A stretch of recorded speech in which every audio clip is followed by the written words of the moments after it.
Welcome, in front of me I have Panasonic TV, and today I'll show you how you can customize voice guidance settings. And the first, you have to grab your remote control and click the menu button. Next you have to scroll to the sound, click OK. Right now we have to scroll down all the way down and find the voice guidance settings.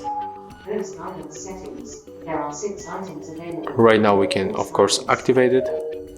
And when you go below we can change the speed from slow, normal to fast. Let's go for slow. We can also change the volume. Max volume. Here we can change the language. Friend, Dutch, press OK.